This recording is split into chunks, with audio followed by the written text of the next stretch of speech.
was another story that I saw on Twitter this week, right? Where it talked about how old music is killing new music in sales, right? Old music, like on all the streaming services, 70% of the streaming, let me make this a little bit bigger for you guys. 70% of the streaming that's coming out of these platforms is all old music. It's all music that was made more than 18 months ago. Most of it like from the 70s and stuff. That's the music that people are listening to. It's not none of this new music. This new music that everybody thinks is so poppin' and it's like, doing XYZ, doing all this kind of stuff. That's not what people are even streaming. Old music is killing that. Again, this is on the Atlantic, I believe. Okay, and this is by Ted Gioia, and he writes that he writes for the music and popular culture newsletter, The Honest Broker, on Substack. Now, he's the author of 11 books, including most recently Music of Subversive History. Now, he's saying that old songs now represent 70% of the U.S. music market, according to the latest numbers from MRC Data, a music analytics firm. Those who make a living from new music, especially the endangered species known as the working musician, should look at these figures with fear and trembling. But the news gets worse, he says. The new music market is actually shrinking. All the growth in the market is coming from old songs. Right? And that's what that first graph shows.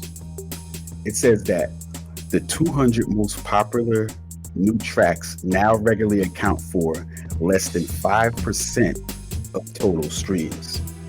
So you hear that?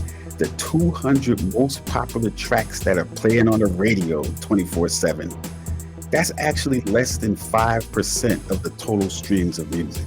So what could these radio stations be doing to get more of an audience? They could be playing old music.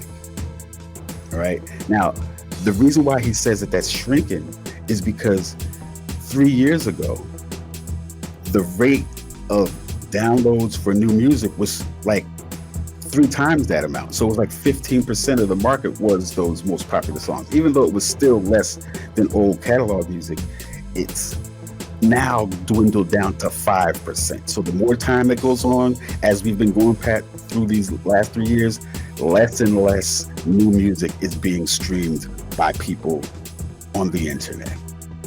Right? So think about that. Think about how they beat you in the head talking about you got to make new music and you got to appeal to new fans. No, you don't.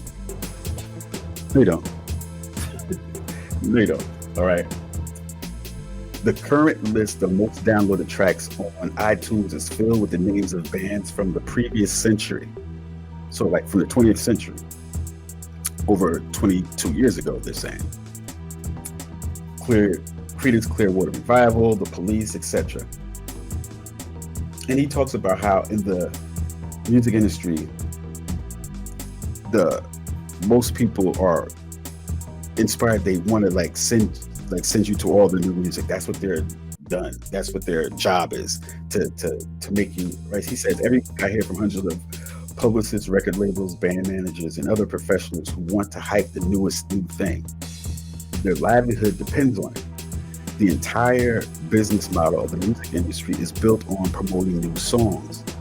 And as a music writer, he says he's expected to do the same as are radio stations, retailers, DJs, nightclub owners, editors, playlist curators, and everyone else with skin in the game. Yet all the evidence indicates that few listeners are paying attention to new music. Most people, including all these young people, are listening to old music. Now he brings up how when they postponed the Grammys, nobody cared.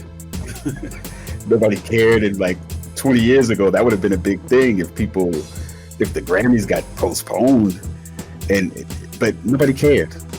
Nobody didn't care. Nobody cares about the Grammys and the new music awards and stuff. Nobody cares, right? Because think about if the Super Bowl was canceled or something like that. How many people would be up in arms if the Super Bowl got canceled, right? So people don't care about new music like they be trying to beat you in the head with. All these radio stations that are lying to you, telling you that, oh no, it's all about new music. We gotta play the most requested songs. Those aren't the most requested songs. People don't listen to that stuff like that. The most requested music is old music. And he actually ends up by saying that the most used physical format for music is actually vinyl. Vinyl records, which was made last century, at the beginning of the last century, right? One of our first ways to record and send out music was on records. That's the most popular form of physical format for music in 2022. Vinyl records, not CDs, not MP3s, not tape cassettes. The physical form of music that people buy most is vinyl. Okay? So that's something to think about. You know what I mean? That's something to think about.